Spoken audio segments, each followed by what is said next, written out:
Is everyone coming in here? This is going to be a little bit more informal than our standard opening for these. Normally, there's a period in which we don't see you, but I'm so happy to see everyone's faces, and I'm very glad that we're doing it this way for the dialogic ability. Welcome, everybody. It's a delight. I believe it is now officially 9:30. Let me just Starting check. time. 9:31. We're already, see, that's how informal we are. We're already forgetting what time it is. It's very nice to see everyone's faces here. And this is, thank you all for coming to this wonderful Adventures in Ideas seminar, Plato's Republic and the Meaning of Justice. I know many of you. I see many of my friends out here in this audience. For those who don't know me, my name is Max Orr. I'm the Executive Director of Carolina Public Humanities. And it's really a great pleasure to be here with all of you today. We're going to I want to start out by pointing out a few upcoming programs that we have. In particular, if anyone is interested in actually seeing some live music this Thursday, we have switched over our Chopin event for this upcoming Thursday. And we are going to be able to have live audience. This will be at the Meeser Auditorium in Hill Hall. There will be masking required for that, but this will be wonderful. Robert Buxton performing Chopin pieces and discussing the life of Chopin. So that's one new thing for us that we haven't done in over a year. So if you have signed up for that program, this is an opportunity for you to come. And Paul is dropping some things in the chat for us right now. Thank you for that, Paul.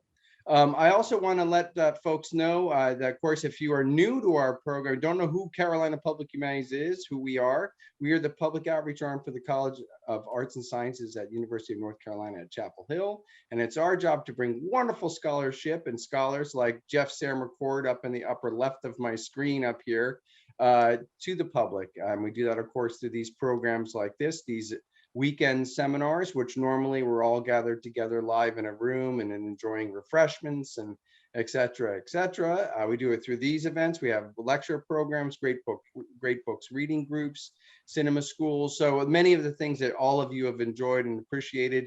We hope to be back live doing this stuff as soon as we can. We're working on some logistics for live programming later on in this summer as well in June, although we need to wait before we can announce it, before we have all the details worked out.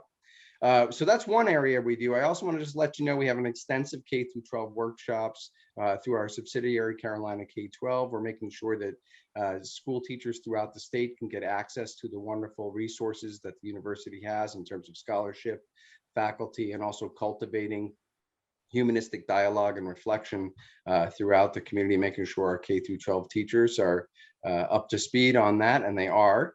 And also, of course, we have our community college outreach and state collaboration. So all sorts of ways that we get out to the community. We certainly want you to know about us. Go to humanities.unc.edu to find out more about us. And Paul, again, is very good at dropping some things here in the chat for us, including our Carolina K-12, our website and whatnot. And of course, on our website, you can get information on upcoming programs, including, as I mentioned, the Chopin program next Thursday, which sign up and wear a mask and come on down to Hill Hall and check that out next Thursday. But also, of course, wonderful seminars coming up. On Juneteenth, we have a seminar. We'll be looking at Ella Baker and Barack Obama. So that's a really should be a fantastic seminar. And later on, in the philosophical mode, we are going to be looking at conceptions of time as another one of our seminars coming up. That's later in the month of June. And I almost forgot to mention, of course, our Native American monuments and architecture seminar. So those are all weekend seminars coming up. Line up, sign up, get involved. Next Friday, we kick off Lunch with Friends and Strangers again. That's a new program we started during the COVID times, which we are hopefully exiting. And that is a really a biography program in which we sit down with a scholar, and that's the friend, and they bring a stranger, which is anybody who could be a renowned person or somebody more obscure, and we have a really nice conversation for an hour. It's a fun biography program, so we hope you can all check that out. They start up next Friday. We're going to be looking at Mary Anning, a paleontologist, with biologist David Fennig. So check that out. Again, all of this is available for you on humanities.unc.edu. I want to now sort of transition. I told Jeff I wouldn't take 10 minutes. I'm already 6 minutes into this, Jeff, but instead of, and with his permission, we're going to avoid reading the entire CV, which I just looked at is 21 pages long for Jeff Sayre-McCord. But let me just say a few things about Jeff. First of all, he is the Morehead Kane Alumni Distinguished Professor here at the University of North Carolina. He is also the director of the Philosophy, Politics, and Economics program, which is a joint program between Duke and UNC, as well as the founder and director of the Philosophy, Politics, and Economics Society. He is an expert on ethics, epistemology, metaphysics. Again, we have his, we can put up his, we've sent you all a very brief bio of him, but I just want to sort of skip right to what I think is the most important thing about Jeff Sayre-McCord, and that is his incredible generosity with his knowledge. He's been working with what was the program in the humanities and human values, HHV, as it started in 1979. He started working almost immediately upon coming to UNC in 1985. I started working in this program in 2009 and got to meet him immediately as someone who was intimately involved in our faculty advisory board. I think he served on that body for about 4,000 years. And then also, of course, being so generous in doing programs with us. We've run entire programs with the Philosophy, Politics, and Economics faculty, and all of that done through the coordination with our dear friend, Jeff Sayre-McCord. Jeff, I told you I'd give you a couple extra minutes of the introduction. We can talk about all of the various publications. We'll read them off one by one from 1985 to today and before, but why don't we just turn over the cameras and everything to you. But before we begin, I want to just give a couple practical pieces of advice for you. Folks, on if you're unfamiliar with doing Zooms this way, up in the top up right corner of that black box that where all of these postage stamps are, you'll see the view button. Keep in mind, if you hit the speaker view, that will highlight the person who is speaking only. So if you'll do that, you will see mostly Professor Sayre-McCord. If you would prefer not to be seen, please turn off your camera. We also want to make sure that you know that if you click on Jeff Sayre-McCord in the upper right corner of his little box there, you'll see this thing that says pin. And what that does is that'll make Jeff the only thing that you see if that is what you would like to see. Jeff, a lot of people are going to choose that because you're a very handsome man. Please do not pick the spotlight, however, though, because that will make everybody only see that person. I'm not sure if that's an ability you have, but you can pin Jeff so you can see him and him only. I will be looking at the chat. This is an interactive program. Jeff gives free rein for you. I'll let him set the ground rules for conversation, but I'll be monitoring the chat, and I'm going to turn it right over to our dear friend, Dr. Jeff Sayre-McCord. Jeff, you'll need to unmute your microphone, but the floor or the page is yours. So, Jonathan, I see your hand. You're muted, but let me call to everyone's attention. At the bottom of the screen is reactions, and there's ability to raise a hand. That's a great way to sort of call my attention to you having a question. This is a seminar. It's not meant to be just a lecture. I don't just welcome, I encourage you to stop me if I've said something ridiculous or if something I've said isn't clear. So, Jonathan, you had a physical hand up. What's on your mind? Yes, this is a meta question, Jeff. I'm wondering about those books behind you. Are any of them yours, or do you have to return all of them? They're not even real. I just painted them on the wall. No, they're mine. They're mine. This is my study at home in my garage with my beloved motorcycle outside and an old car. So it's a nice place to work. So I'm so glad you guys have signed up for this and are giving most of a Saturday to thinking about the Republic. For this sort of truncated event, I've chopped the discussion up into three pieces.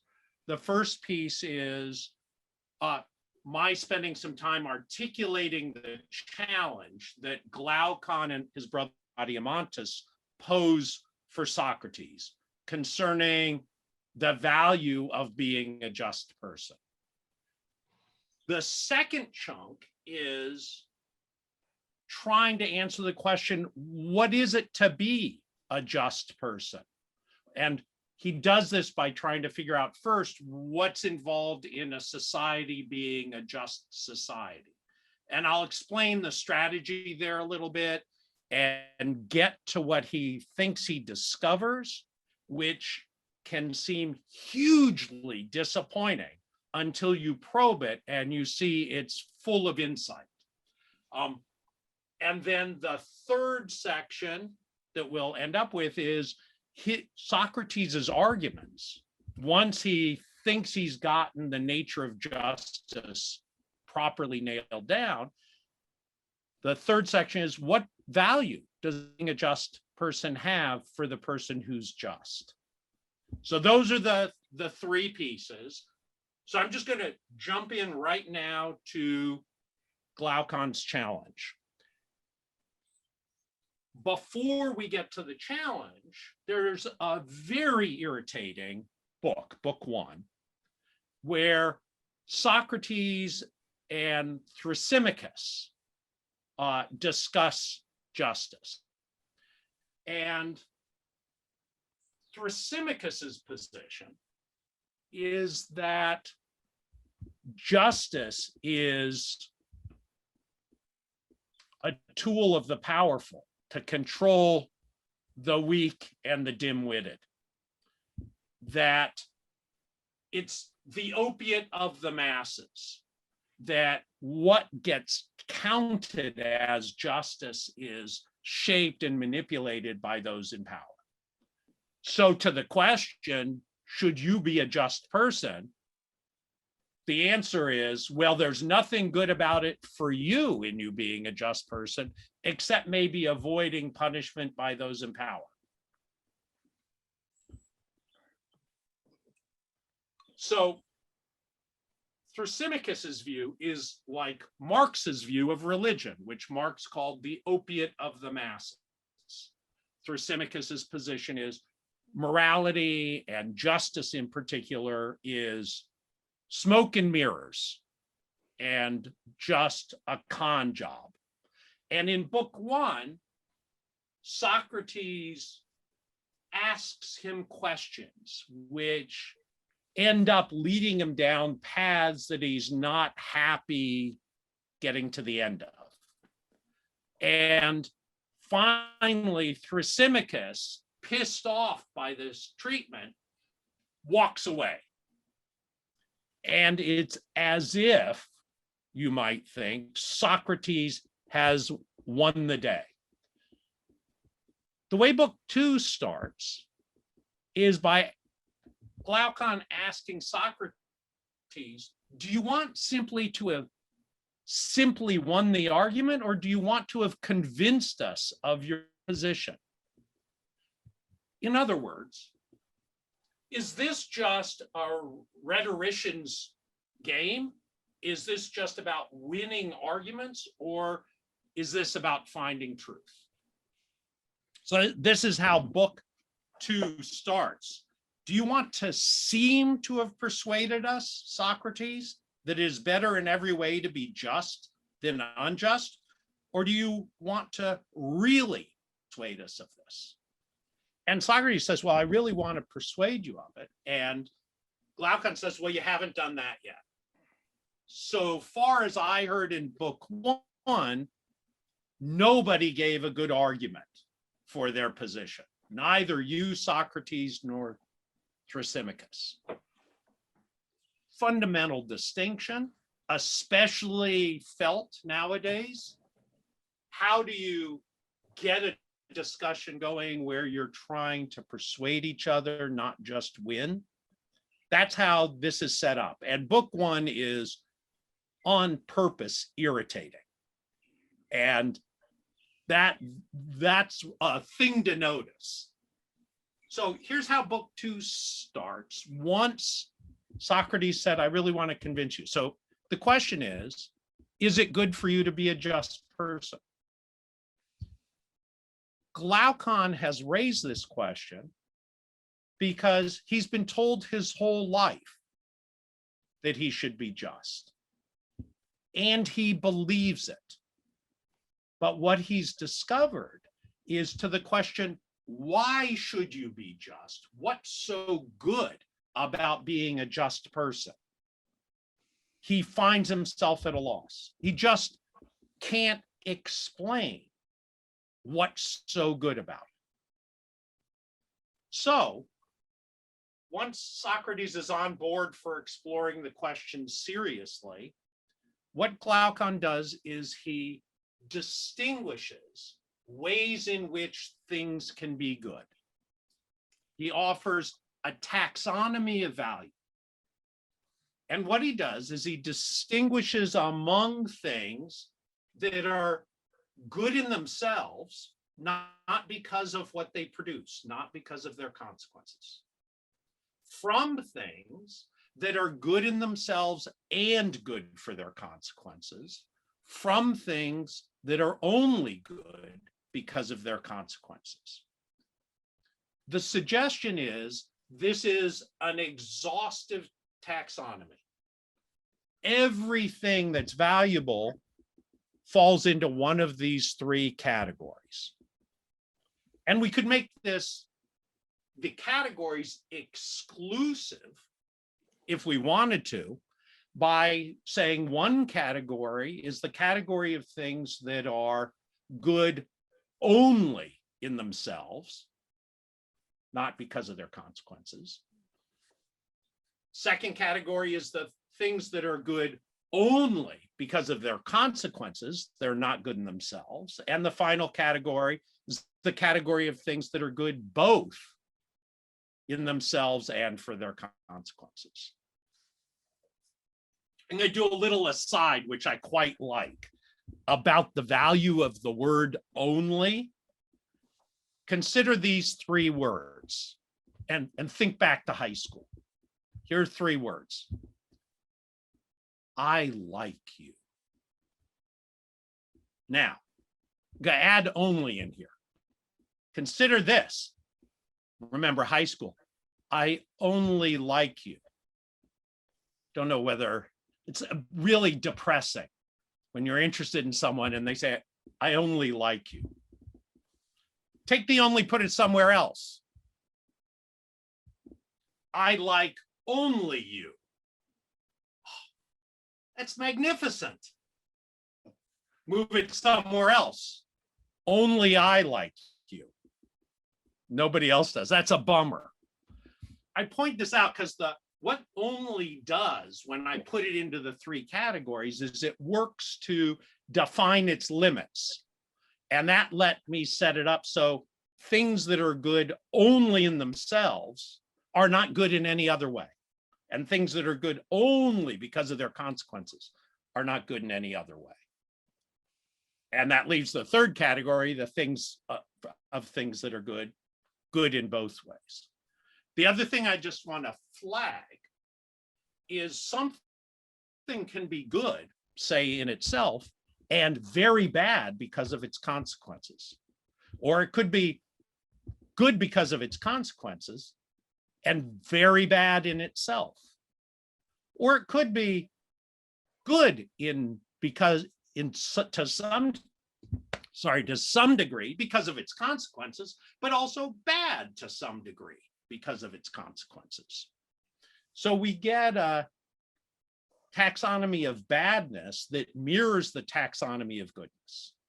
And the suggestion is, when you think of things that are good, you should be able to think of them, which kind of value do they have? And then, of course, there's another question of the ones that have value. How valuable are they? There's things that are valuable in themselves, but not that valuable.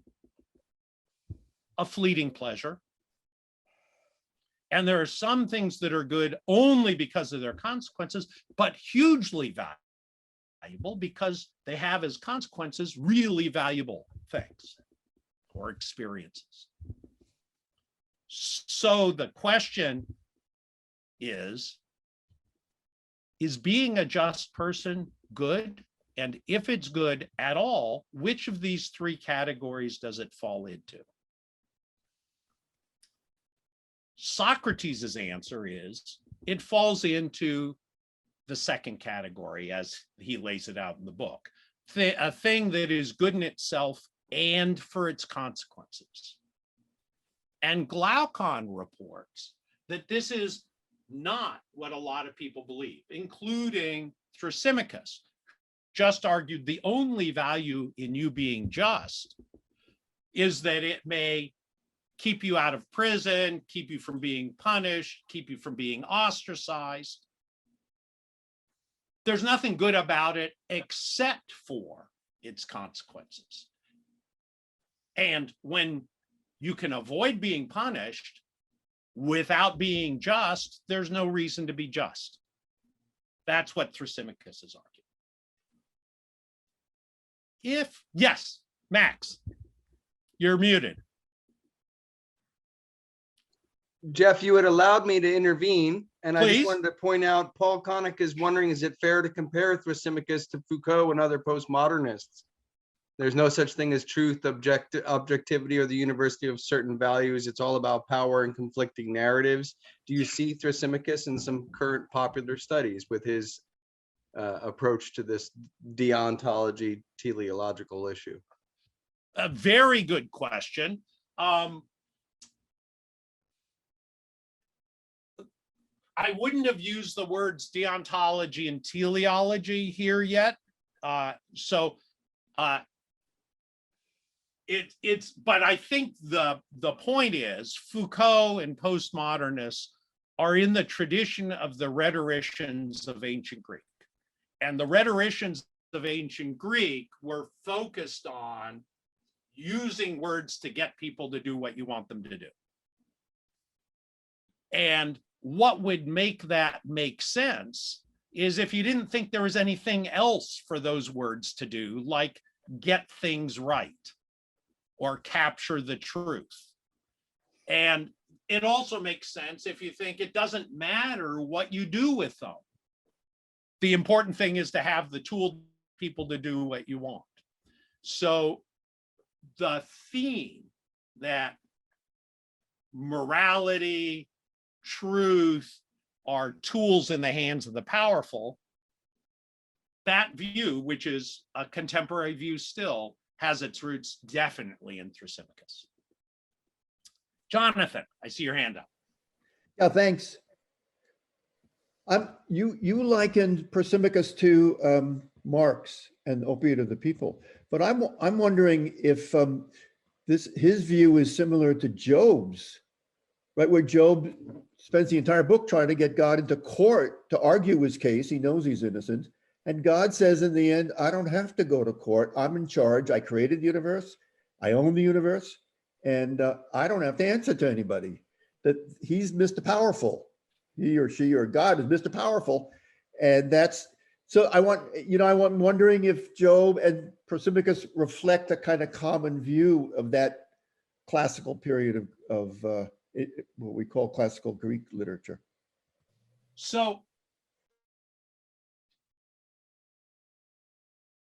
there's deep connections. Of course, Job is not accepting God's view.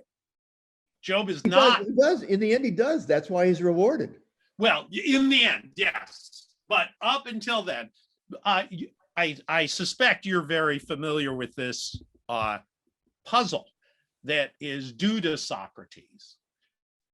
It originally comes up in conversations about piety, but the question about piety is, does God love something because it's pious, or is it pious because God loves something?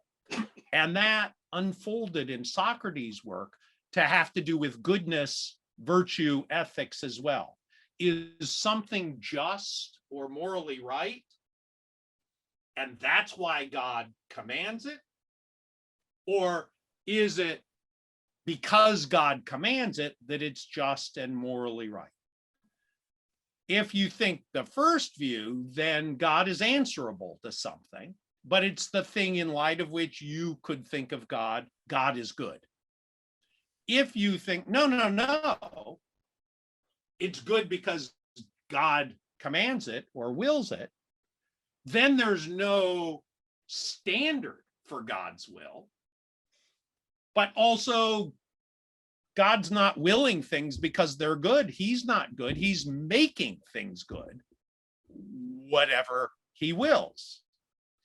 And this sort of apparent choice between two exhaustive options is in Socrates' early work.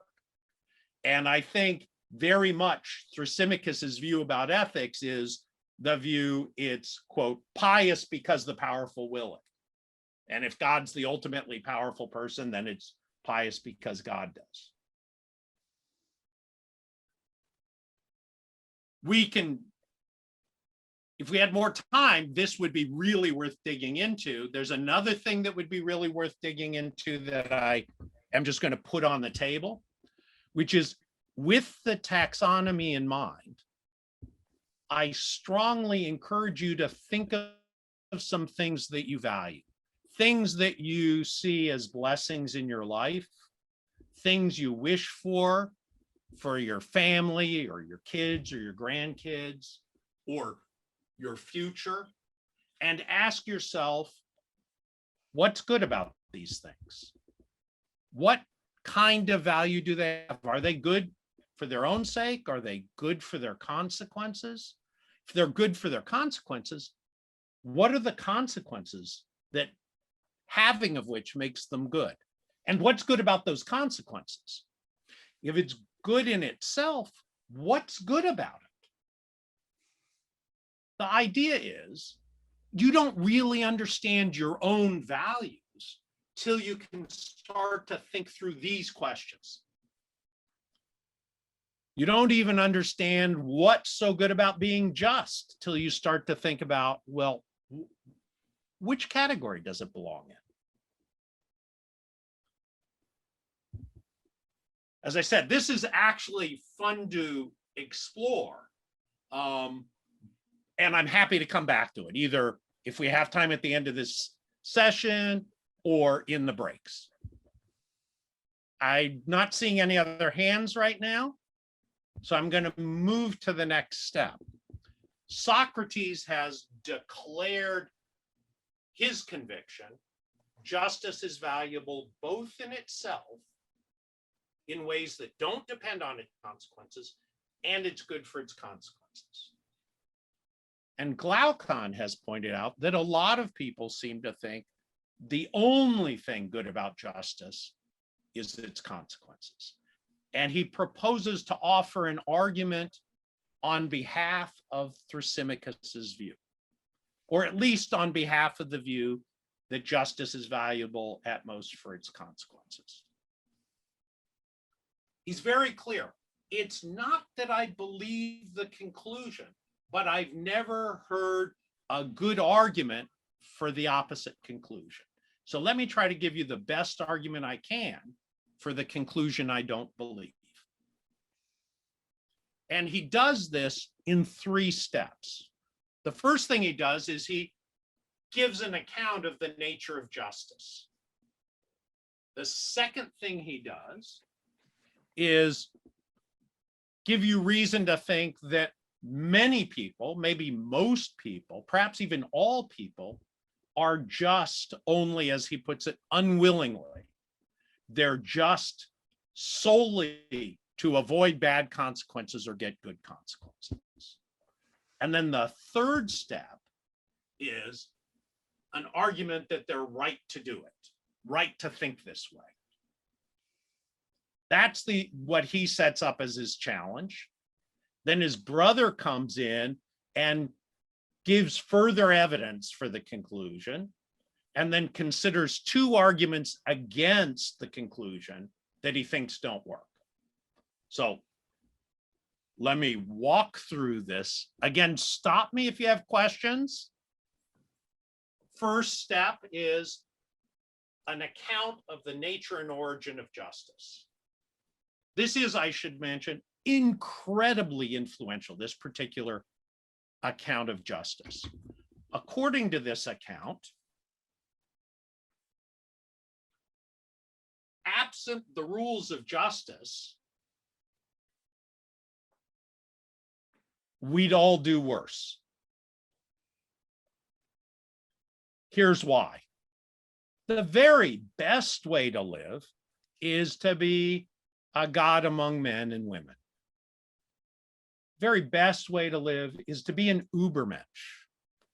Best way to live is to be such that your will be done. For some reason, I always think of the 60s TV show Bewitched, where Samantha could make whatever she want happen or appear or disappear by wiggling her nose. Glaucon says, on this common view of justice, really the best way to live is to, when you want stuff to happen, it gets done. But a really crappy way to live is living with someone like that. Because if you're living with someone like that, you're their puppet. It's their will that gets done, not your will, except as they permit it. So he says, that's the extremes. The real world is a world where there are no humans who are Ubermensches. And even the weakest among us, if we band together, can overthrow the more powerful. This is a view central to Hobbes's political philosophy, where Hobbes observed that life in the state of nature is nasty, brutish, and short. If we're smart, this account says, we realize we'd all do better if only we set up some rules and we agreed to enforce those rules against people who violate them. Because then, as someone grabs power and is about to abuse it, the force of the rest of us stop that from happening. So on this view, justice is that set of rules that smart people would agree to abide by and enforce.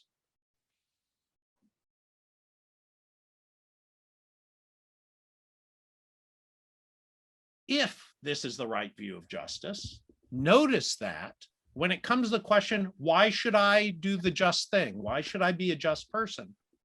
The answer isn't, there's something valuable about being that way in itself. The answer is, well, it's by you being just that you avoid the punishment of others. And it's by you being just when other people are watching you that you secure their compliance by serving as a role model and by getting their trust. So this is a view of justice according to which it's not a myth, it's not an opiate, it's an incredibly valuable set of principles. But the value in the principles are not found in complying with them. The value of the principles is that in complying with them, you get good consequences. The compliance of others and the avoidance of punishment. So Socrates is, Glaucon's first move is to say, here's an attractive view of justice. If this is the right view, justice is good, but it's only good because of its consequences.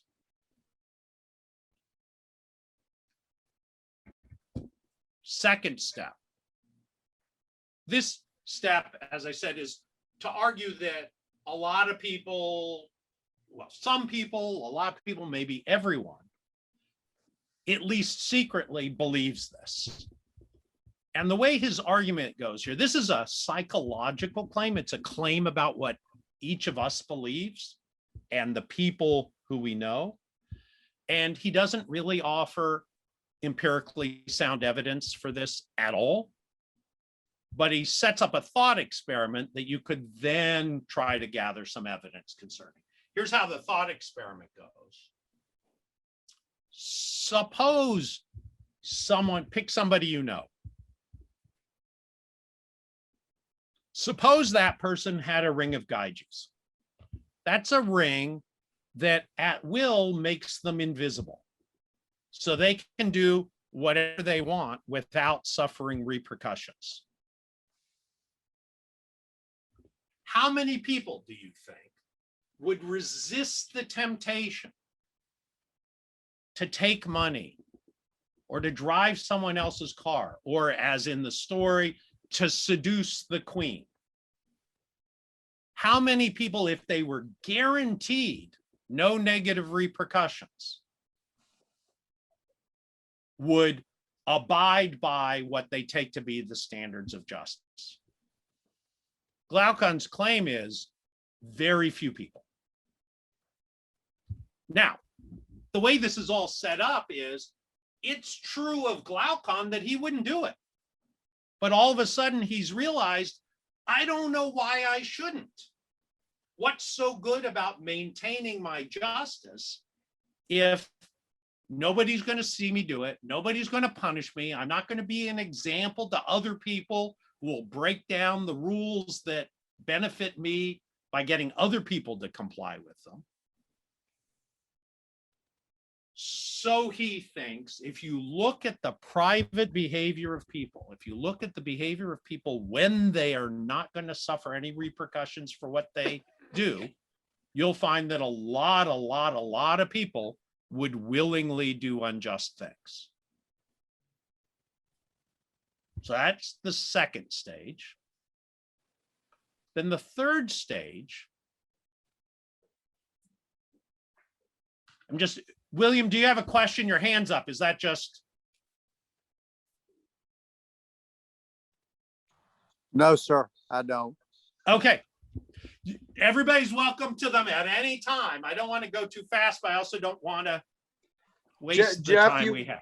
Please. Jeff, you had deputized me to kind of keep track of some of the chat, and I've been watching some good conversations over here between Katie Williams, Paul Connick, Jonathan Gerard, about questions about whether if something is good and for itself, what value is being applied in making this determination. Jonathan says, if someone insults me and I punch her in the nose, how does one evaluate the consequences? An act can have several consequences. Both Katie and Jonathan were noting that this conception of the consequences and binding people together is sort of like a Greek social contract, that justice is a social construction. And then certainly Jonathan goes on to say, being just to avoid the consequence of others, to avoid punishment. Isn't this Lawrence Kohlberg's lowest level of ethical reasoning? So that's the kind of conversations that are going on while you're talking, but you're fueling a lot of great ideas here. Yeah. So I want to tap into some of those ideas for a minute. Let me start with the last and the second to last. The last one, isn't this Kohlberg's kind of lowest level of moral reasoning? And the answer is yes. There's all sorts of things to worry about Kohlberg and how he rates the different levels and why and to what extent it's a reflection of his prior beliefs and not really evaluable just by empirical evidence, whereas the talk of levels of moral development implies an inevitable, if not stunted, path up. There's a lot of interesting research following up on this, but it's absolutely to do the just thing solely because otherwise you'll get in trouble, is to exhibit the view that there's no value to being just in itself. And the theory of justice that I just articulated on behalf of Glaucon is a view according to which that makes sense, if that's what justice is. Now to the second to last thing, and on this view, it's a kind of social contract.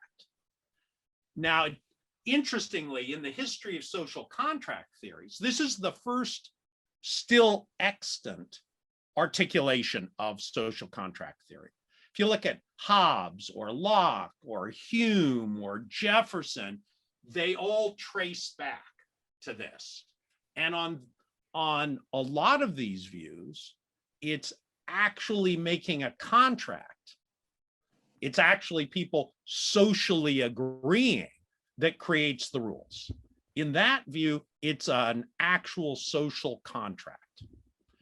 Other views say, no, the principles of justice are the principles that rational people would agree to.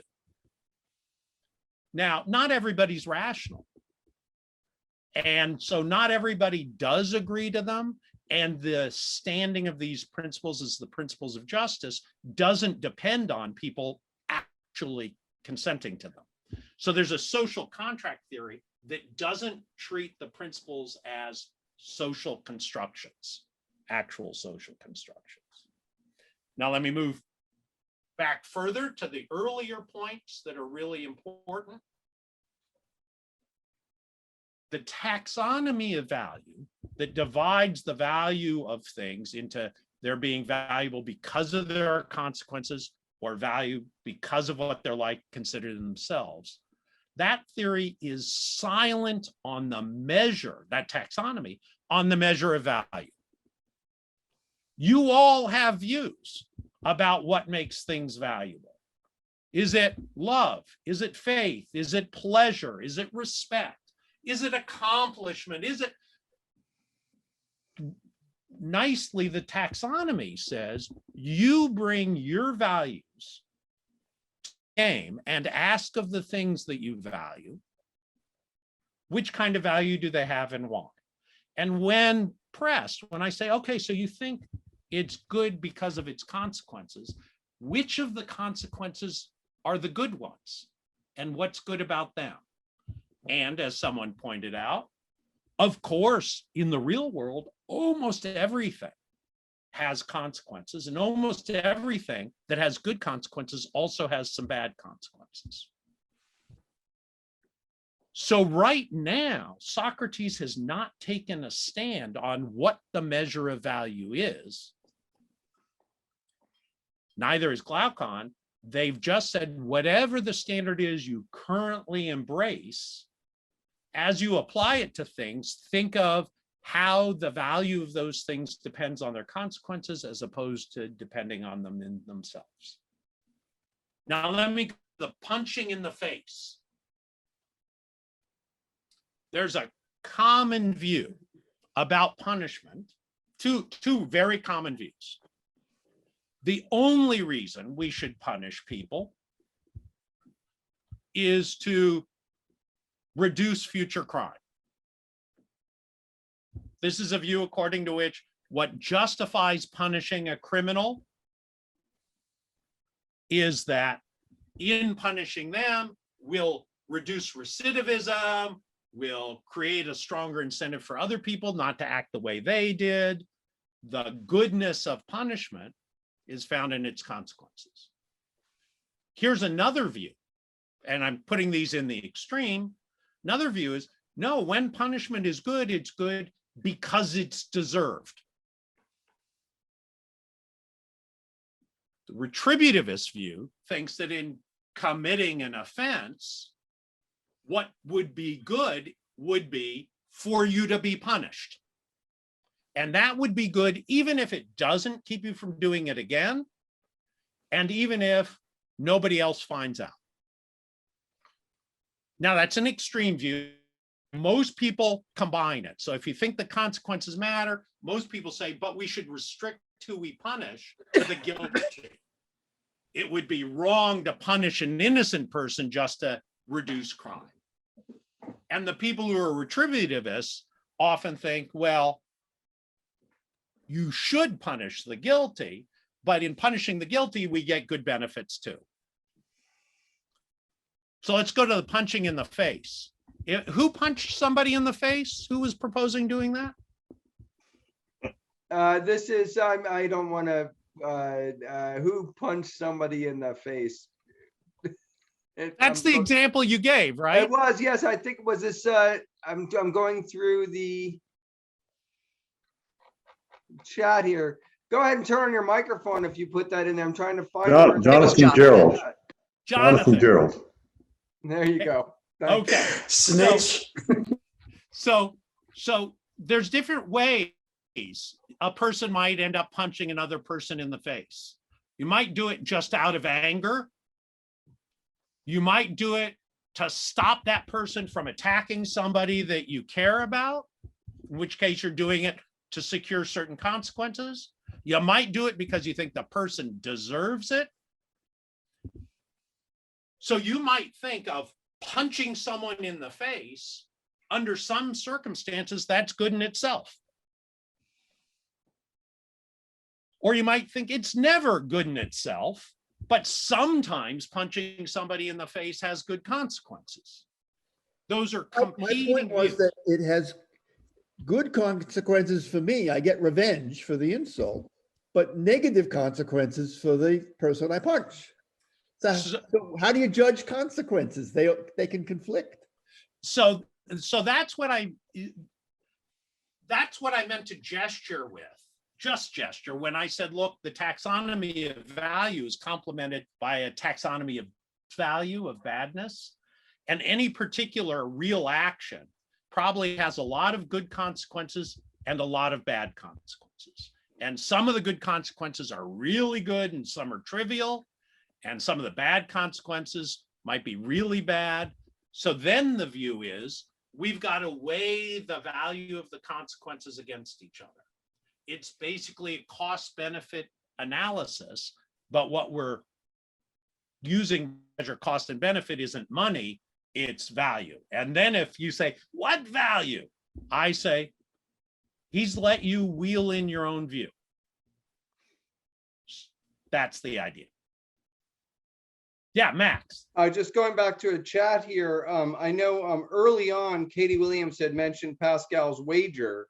And Katie says the atheist debate, can you be just moral without the carrot and stick of punishment and reward? That's why I like the answer to Pascal, is that only non-theists deserve heaven.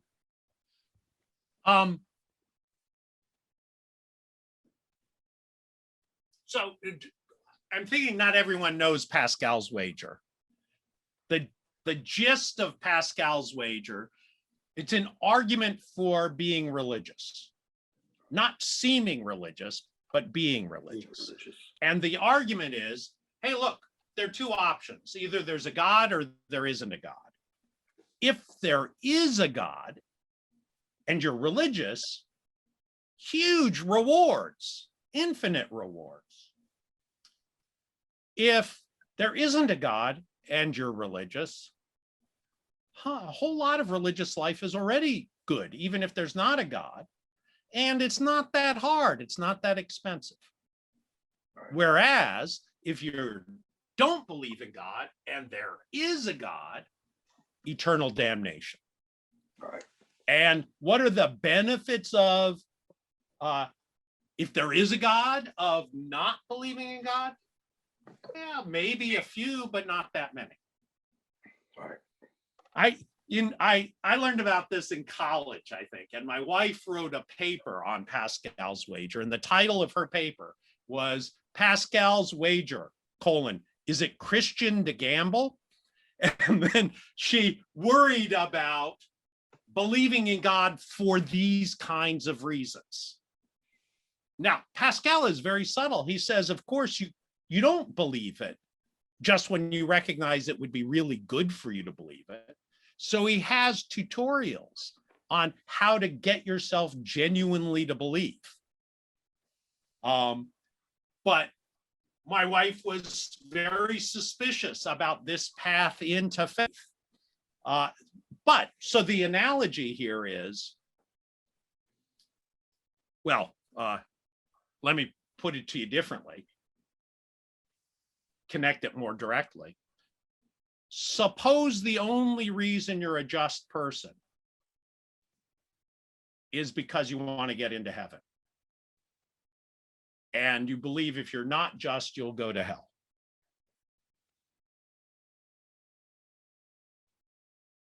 Are you genuinely being a just person? Go back to the Kohlberg point. Socrates is going to end up saying, you're not. You're acting like a just person, but because of the reasons you're doing what you're doing, you're not genuinely a just person.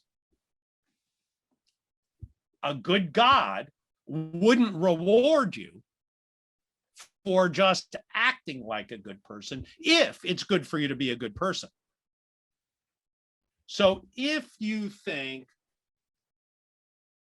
God rightly only rewards the just, you probably think God's not an idiot. He recognizes there's something good about me being just. And that's why he rewards it. And so we're back to the question of the book. So what's so good about being just, such that a good God would reward us for it? What's so bad about being unjust, such that a good God would punish us for it? Those who do justice, so to speak, only out of fear and hope of reward, are people who are not thinking of being just, it's good in itself. It's like being a person who gets up every day, realizes it's important to be a benevolent person, spends time helping other people, but doesn't care about them. Just cares about doing a certain number of acts to score points to get into heaven. That person is doing benevolent acts, but isn't yet a benevolent person, on Socrates' view. Paul Connick had pointed out is there both an intellectual and psychological component to refraining from engaging in unjust conduct? Intellectual in the sense of a social contract, the consequentialist concern, and a psychological and empathetic, which would be an empathetic subscription to Kant's categorical imperative. In other words, I wouldn't like that being done to me. It's unfair to inflict it on someone else. I would also just throw out another, Lynn and Jeff Lang have written in, do the choices we make among these options depend, at least to some extent, it depends on what justice is in a particular circumstance. Okay, justice is worthwhile, but what is just? So these points are anticipating what we need to do once the challenge is finished, which is, until we can answer the question, what is it to be a just person, we're in no position to talk intelligently about what its value is. So a lot of what's going to happen in the second session is going through, and maybe part of this session, depending on our timing, is to start going through Socrates' answer to the question, what is it to be a just person? Answering that isn't yet saying there's anything valuable about it. But to worry about the value of something, you have to know what the thing is. So a proposal is, to be a just person is to be a person in whom there's both an intellectual and a psychological component. And the proposal was, in particular, the intellectual component is an appreciation of the consequences and the contract, and the psychological component is a concern not to do unto others as you would not want them to do unto you, or something like that. That's a proposal. It's not quite Socrates' proposal, but how it's not quite is something we need to spend a little time on when we talk about where he ends up when he defines what justice is. Is that, I'm looking for questions in case there are any.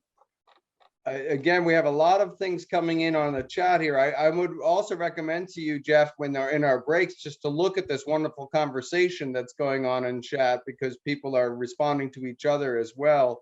Feel free to use your microphones, folks, if you want, because I'm going to try to keep track of these, but if the more you put on, the harder it is for me to keep track of them all.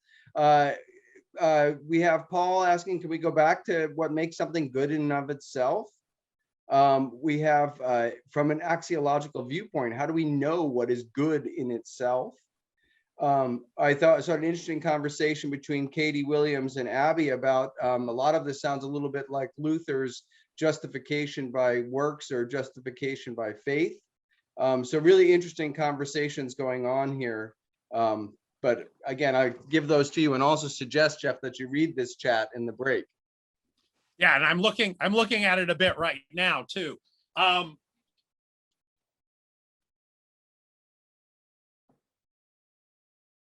Let me foreshadow by saying that Socrates definitely thinks what justice is depends very much on the circumstances. That is, what the just thing to do is highly sensitive to the circumstances. I also want to say that he rejects the idea that it's merely a matter of how we act. His view is justice is found in why we act in the way we do. And people who do exactly the same behaviors may differ dramatically in whether they're just or not. So he thinks what behaviors are the outward sign of our justice and the things that justice often demands that we do. But you might do them not because they're just, not out of a recognition of their justice, or out of a recognition that they're just, but not caring at all about that, just caring about avoiding bad opinions of others or securing good opinions. So his view is a politician who right before running for office joins a bunch of charitable boards, partly for the connections, partly to be able to claim being charitable. That person is not by those acts charitable. Now, at the same time, there may be people who are politicians who are charitable and do join these things, but you can't tell from what they do. You have to find out why they're doing it to really judge the justice or not of what they're doing. That's the view he defends. And I'm just answering or foreshadowing an answer to something in the chat. Okay, I'm going to move ahead a little bit. We get to the third step in Glaucon's challenge, where he has us imagine two ways of being in the world. We could do it Matrix movie style. You can take either of two pills, or we can do it more mechanically as I'm inclined. If you pull the left lever, you're going to be one kind of person. If you pull the right lever, you're going to be another kind. Here's the choice. If you pull the left lever, you're a just person. Maybe I should say that's the right lever, just to keep left and right in their traditional meanings. If you pull the left lever, you're an unjust person, but nobody knows that about you. Everyone trusts you, they admire you, they vote you into office, they come to you for your advice and counsel. Moreover, you're super smart and accomplished at figuring out when you can get away with doing unjust things. And so if you pull the left lever, you're going to live a life to the extent possible, imaginable really, for a human being, where you're loved, admired, trusted, successful in what you do, rich, your family, you can marry them off as you see fit. Remember when this was written. That's one life. But by assumption, and we haven't said what this involves, you're not a just person. You're a person, let's imagine, free of the scruples, but not of the knowledge of justice. So you know exactly when people are watching what the just thing is to do, and you do it.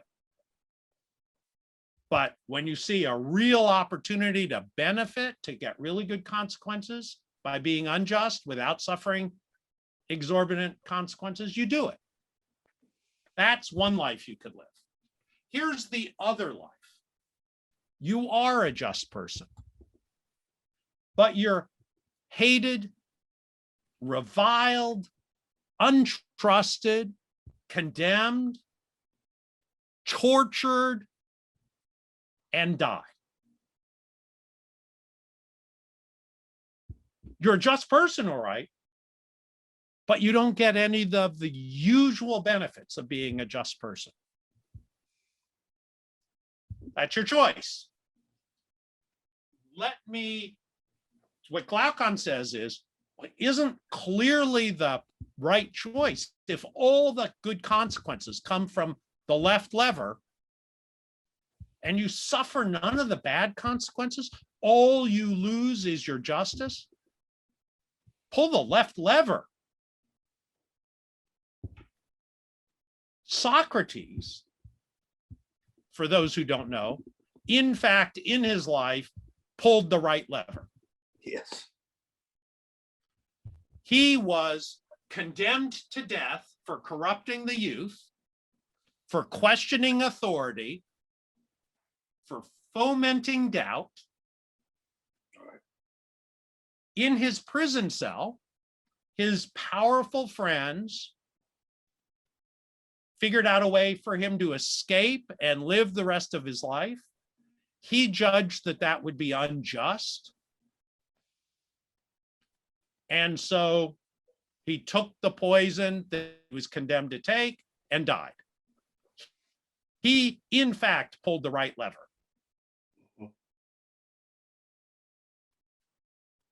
Glaucon says, why? If you'd not taken the poison, if you'd unjustly escaped, taken advantage of your rich and powerful friends, moved away from Athens, you could have kept teaching, you could have kept questioning, you could have kept corrupting, though they didn't think of it as corrupting. Just do this unjust act and all these good consequences will come. Socrates' view is not only that justice is valuable for its own sake, he thinks it's so valuable, it's not worth giving up, no matter what the other consequences are. No argument here yet, just the challenge. You've got a choice. Is there any reason to do what Socrates did? Is there any reason to admire him for the choice he made? If so, what was so good about maintaining his justice? What value does that have? That's Glaucon's challenge. At the end of it, Socrates says, you guys are amazing. It's not quite in those words. That's a slack translation. You guys are amazing. This is testimony to how you were raised and to your integrity. I know what virtuous people you are, and I know you're being honest and throwing yourselves into this powerful argument. I don't know what to do. I look forward to figuring out what you're going to do. And the response is, whoa, whoa, whoa, you're the one who has to give us an argument against the view we just gave. But not so fast, we're not done, says Adeimantus, Glaucon's brother. So what's happened is 3 steps to the challenge: nature and origin of justice. If this is the right story, justice is invaluable for its own sake. Moreover, when you think about the people around you, a whole lot of people actually believe, so it seems, that the only reason to be just is for the hope of securing rewards or avoiding punishments. And finally, when you think of this abstract choice among lives, it's easy to see all the good things in the left life, but hard to see. You can stipulate what's good about the right life. It involves maintaining justice, but what's so good about that? That's how he's set up. Tell me what's so good about pulling the right lever. What's valuable about it? And his brother, Adeimantus, comes along and says, wait, before you say anything, I want to remind you of something else. Parents, preachers, and teachers all the time tell us that we should be moral, that we should be just. But when you ask them why, or when you listen to what they say when they're telling you to do this, you'll notice something. Don't lie, nobody will trust you. Don't treat people badly, they won't like you. Don't commit a crime, you'll go to jail. Don't disobey me, I'll punish you. Don't do this or you'll never get into heaven. Don't do this because if you do, you'll go to hell. Over and over and over. The reasons people give to do the moral thing to kids and to adults highlight not the value of doing what they say you should do considered in itself, but the good consequences secured or the bad consequences avoided. John.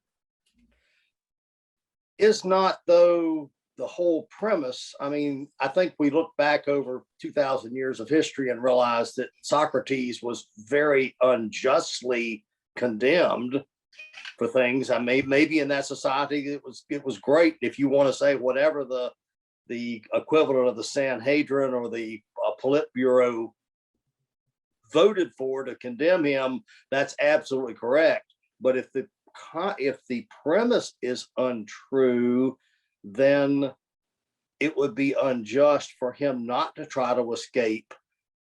We look at somebody like Martin Luther King, who clearly broke the law by doing all sorts of things, and yet we look upon the laws as they existed at that time in this country as unjust, and what Dr. King did was just. So you are voicing in both cases a view that rejects thinking of justice as the following social construct. Justice is complying with the rules that were actually in place in the society in question. You're saying, look, I can admit these were the rules and yet judge it to have been unjust. Sure. And Socrates is completely with you.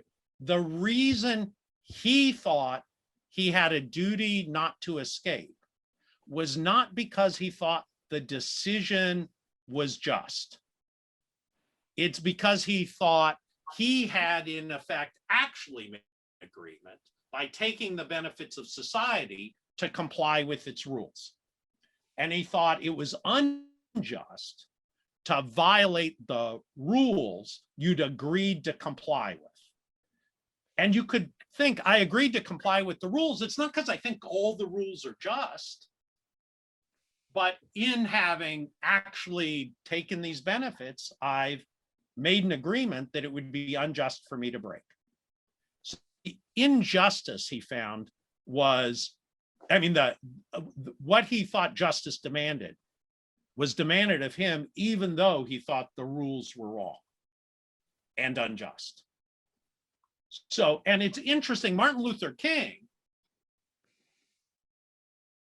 thought he committed some crimes to get put in jail strategically.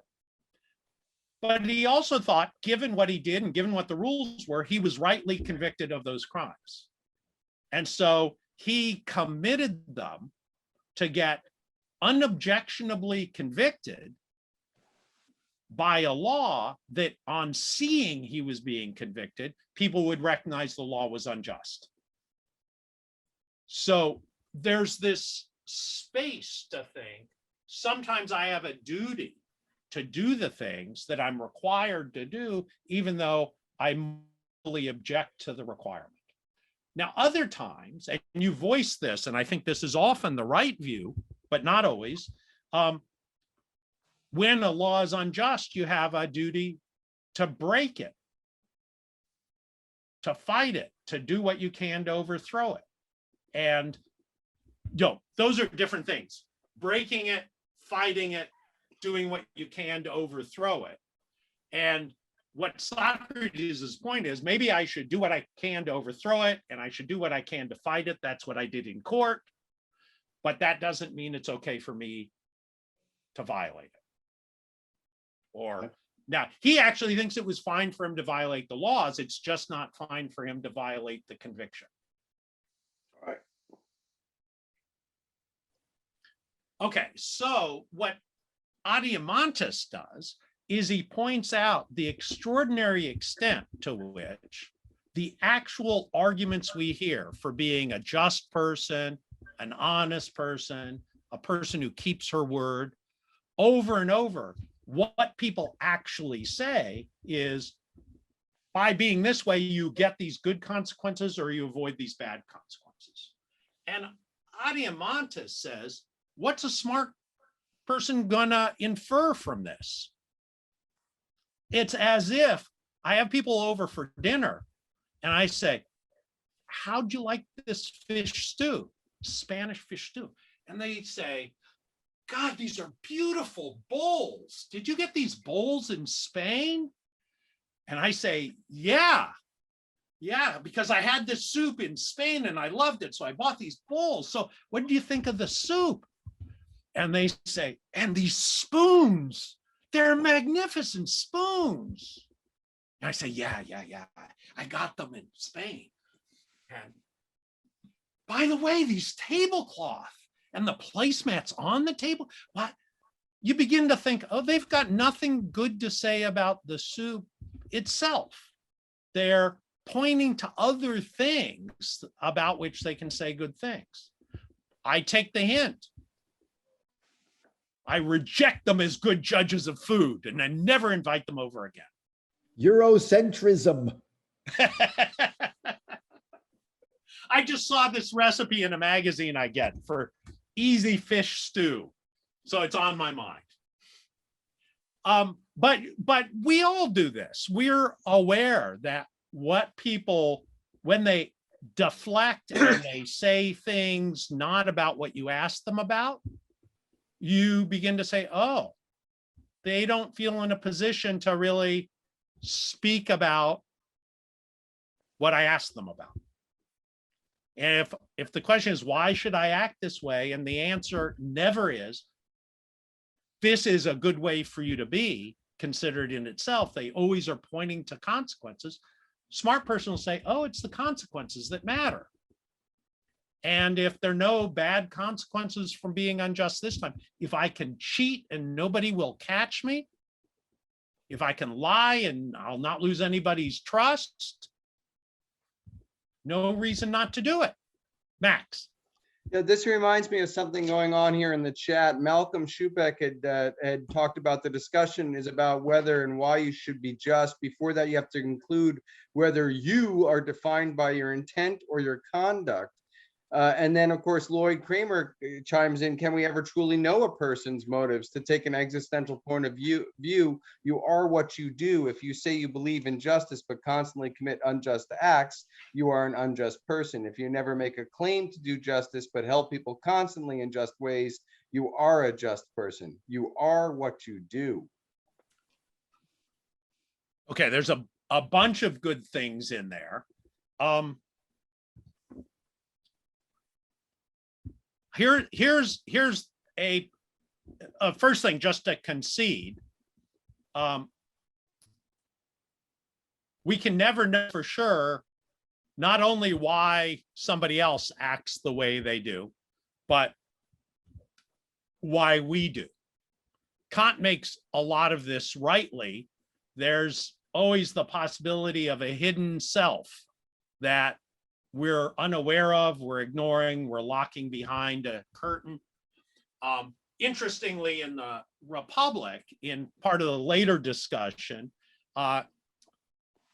Socrates not only argues the way Freud did for the soul having three parts, the argument Socrates gives is exactly the argument Freud gives for slightly different partition of our soul, but they each use the same argument. And Socrates articulates the edible complex. That's not new with Freud. That was talked about by Socrates, where he says, Socrates says, dreams reveal our hidden desires. And of course, for a lot of those dreams, we don't remember them. We hide them away. We ignore what they would reveal. That's the whole point of Freudian psychoanalysis, is to reveal what we're unaware of. And then Lloyd comes along and says, but how can we know those are our deepest desires? And Socrates would say, we can't know. But there could be things you might aim for and know you'll never know you succeeded. You might aim for your kids or your grandkids to live productive, happy lives, and know you're going to suffer the unfortunate fate of not ever being in a position to know whether they did. That wouldn't keep you from striving for it, unless your real thing was, I want to know they did. And if I'm not going to know, big deal. I'm not going to bother. Here too, you might think, I'm convinced I should be a just person. But as Lloyd points out, I may never really know for sure that I was. That doesn't mean you shouldn't work hard to do it. It just means you have to recognize that you may not know if you succeeded, assuming Lloyd's right that we can never know. Now, if all we are is our behavior, then we can know our behavior about as well as we can know anything, though we can't know the consequences of our behavior because some of those never get revealed to us. But there's an important distinction between behavior and action. Going back to Jonathan's violent outbreak, he punches someone in the face, and he does it with a certain force, a certain left hook. It's got a slightly upward trajectory under the chin. I've seen Jonathan fight. It's scary. What action did he perform? Was it an action of revenge? Was it an action of irritation? Was it an action of protecting? We don't know, even though we know how the arm moved, what the behavior was, we don't know what he was doing till we know with what intention. So if you see a difference between behavior and action, and you think of particular behaviors, we don't understand what the person was doing until we understand why they did it, then you're getting to the place where Socrates thinks justice is a matter, in the first instance, of why people do what they do. He does think, though, that a just person is a person whose actions are just. And you just can't tell whether the behavior they engaged in was a just action without knowing why they did it. So he agrees that a person's not just if they wished all sorts of things but never acted on it. Justice isn't a matter just of being convinced it would be good to act in a certain way. Justice requires acting in that way, but acting in that way for certain reasons.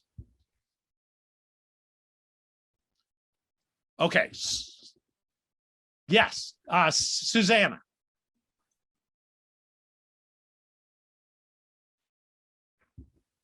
Susanna, there you go. Okay, so you said something earlier that really got to me about like cheating and lying and getting away with it. And like they say that any man, y'all can take this as it is, but any man given the chance will cheat on his wife if he knows that there's absolutely no way he'll get caught, right? Guess what? So what? The wife doesn't know, but he has to live with himself, right? To me, that's the difference between being just and being good. So let's stipulate that's true, just for the sake of the discussion. And notice that that's what Glaucon says the Ring of Gyges reveals. The Ring of Gyges is this case you've just talked about. Now, you say to me with the ring of Gyges or with the assurance one's partner will never know, just stipulate that's true, you'll still know, right? And let's stipulate this. Now there's two ways of being in the world. To know and not care, or to know and to feel guilty. Now the question is, if you think a person, this man who's cheated on his wife and his wife has never found out, it's never undermined the rest of their relationship in any way, we're just stipulating all good consequences, but he knows that he did it, and you think he should feel guilty, the question is why? And it looks like the explanation is because what you did was bad. But if the answer is it was bad and that's why you should feel guilty, and it's not bad because of its consequences, because we've washed away all the consequences, what's bad about it? So if you're a person who thinks of someone who cheats and gets away with it, they ought to feel guilty. And they're a worse person if they don't feel guilty. It looks as if the next thing for you to answer is, why should they feel guilty? And it looks like the answer is because they betrayed their partner. They made a promise and they broke the promise, or they cheated on the trust. Whatever your explanation. Yeah, Susanna. This actually happened to me, but they eventually which figure role out were you? I'm the very spouse that sorry. got cheated on. I'm very but- sorry. No, who cares? It was a long time ago, but it's my fault anyway. But because Oh, I'm the woman, I married him. But anyway, eventually he figured out that he did a bad thing, a really bad thing, and he lied so much, and he thought he got away with it, and he did for a while. And then everybody kind of figured him out, and they figured out, oh, you're kind of like a liar and a cheater. And so now he has to walk that path. And it's been over 10 years, but now he's walking that path and he feels terrible. And so he tells me all the time, because he calls me every day, tells me like he's an atheist and he doesn't believe in God anymore. That is such BS. He's just scared that when he gets to the pearly gates, he's not going to get in. so Not my notice. concern. Notice what you've described him as. He's a person who doesn't think he did anything bad in itself. He thinks he did something that's bad because of its consequences. And it turns out he doesn't care, as far as we can tell from your description, that what he did was betray you, except that in betraying you, he believes he's going to secure as a consequence never getting into heaven. He just doesn't want to see my dad at the pearly gates. But the thing he doesn't know is my dad will be like, come, son. Yeah, but just I just want to keep emphasizing the way you're describing him, and the mistake he made is there was nothing bad about what he did to you except its consequences. And Socrates thinks that's a mistake. Socrates thinks that even if none of these bad consequences were going to come about, even if your father would welcome them, even if you never found out and the marriage never collapsed, in betraying you, he did something bad. And the problem is what? And if the answer is, oh, you're going to feel guilty, or oh, you're not going to get into heaven, or oh, people now know what you're like, that's all of those pointing to the consequences. This whole setup is really designed to make you think this isn't easy. This isn't easy to say what's so good about being just, because what you were doing, Susanna, is just what Adeimantus points to. If I don't know if you guys have kids, but if you were explaining to your kid what. No kids, just Okay. dogs. They're all dead. Well, if you were explaining to your dogs, who are very understanding, my dogs are completely on my side, it turns out, in everything. I love that about my lab. Wait a minute, look. Yes, see? Oh, There why for did you. you find him? The rascal. Right there. I see the fur. Okay, so I know we're out of time. Let me just take a minute to, I need to mute my thing because the garbage man's out there. okay. Well, I just want to mention two objections that Adeimantus puts on the table. One objection is, hold it.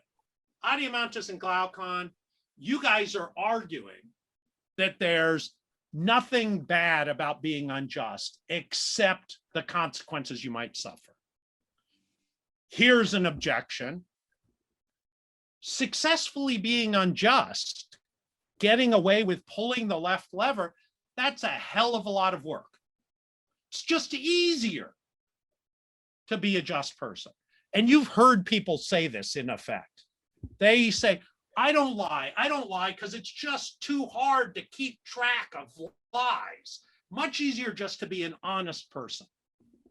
That's someone who thinks not that honesty is good in itself, but honesty is just easier.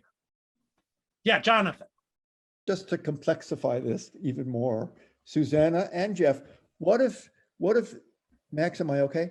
Yeah, you're okay, but I just want to say we are crawling into our break here. We're already a couple minutes over. So if we just make it brief so that we can allow everyone at least 15 minutes. Go ahead, Jonathan. Okay, what if the husband did it once, realized what an awful thing, he realized in the act how much he loved Susanna, returned to Susanna, and for the rest of his life was 10 times more loyal, more loving, everything that she wanted him to be, if that was the consequence. If that was a consequence, I do want to get the other objection on the table. That if that was the consequence, here's something you might say. You might say he did something bad, but sometimes bad things have great consequences. I go to the dentist. When I go to the dentist, it sometimes hurts. That's bad. But once I've been to the dentist, things are a lot better. Now or you could think, oh no, it was all good. It's a blessing he cheated on her. There's nothing bad about it. It just deepened the relationship. Those are two different views. And then there's mixtures. It was somewhat bad in consequences because she's never quite sure he's not just trying to get into heaven, but boy, they get along a lot better. And anyway, let me just mention the other objection, then we'll break. The other objection, this one you know too.